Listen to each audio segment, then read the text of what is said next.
Hey guys, it's Grant Broggi from the Strength Co, and today I want to cover how do you set a 1 rep max. If you find this video, please like and subscribe to the channel. Why, overall, I'm a big proponent of lifters having a coach that can help them get stronger and then pick their attempts and tell them how to warm up for them every time they're going to set a 1 rep max. I understand that a majority of lifters do not work out with a coach, and you need to know how to do this. While I think a coach can provide an intelligent design to your program and that sort of thing, I do understand that there are lots of lifters out there that use percentage-based programs. So in order to use a percentage-based program, it's based off something, a 1 RM, a 1 rep max effort. So how do you set one of those? First of all, if you've just started training, and I mean like in the last 6 to 8 weeks or something, don't worry about this right now. Get 3 to 4 months under your belt. But if you're towards the end of your starting strength novice linear progression or your whatever program you've been running and you know you've gotten stronger, your 5s, your 3s have gotten up,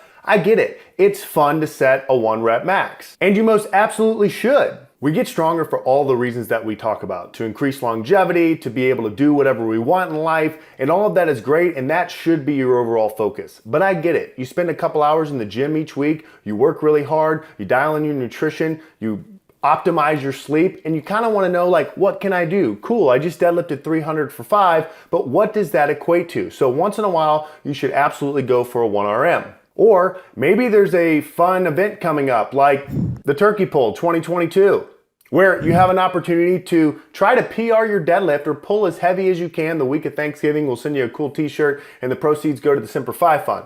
But forget about that for right now. Let's talk about how to do a 1 RM. So whether it's your first power lifting meet, a turkey pull, or you're just in your garage and you've decided you wanted to test what you can do, rule number 1 is don't be greedy. And what I mean by that is even if the most you've ever pulled is a set of 3, what you should do is warm up to a small baby PR above that top set that's above 1 rep. So let's say in your training, I don't know, maybe you've been doing 3x3 on your heavy day and last one you've done is 295 on the squat, for example. Well, in your head, you're probably thinking, hey, I've done 295 9 times for sets of 3. Like, I know I can do a lot, but what I would encourage you to do is to just pick a small PR. Get a weight you've never done. So go to 300. So set your warm-ups. We've made a couple videos about those lately and how to get to 300 and then hit 300. Now, at this point, you have to decide what you want.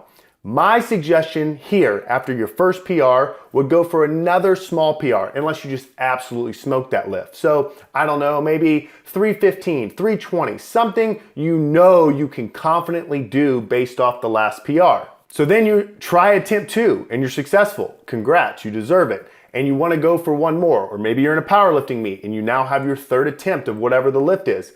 This is the time that maybe you gamble a little bit.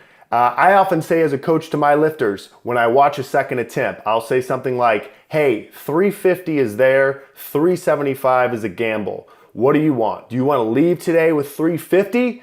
Or do you want to see if maybe you can leave with 375? And sometimes I don't know, maybe I cloud those numbers a little bit to use some reverse psychology to get my lifter where they want, but you should think of that. It's okay on that 3rd attempt to maybe reach for a little bit, as long as you're okay with failing and accepting the 2 PRs you already hit. If you are gonna try a 1 RM, my suggestion is to pick a date in advance. Maybe it's a powerlifting meet, maybe it's a gym event, a gym contest, whatever it is, get it on the calendar, at least 3 or 4 weeks before the event itself. That'll give you a little bit of preparation time. So in summary, you should only be going for a 1 RM if you have a little bit of training experience under your belt. Otherwise, you're better off doing 5s or 3s and building your strength, and don't worry, that'll run out very quickly and you'll have your opportunity for a 1 RM.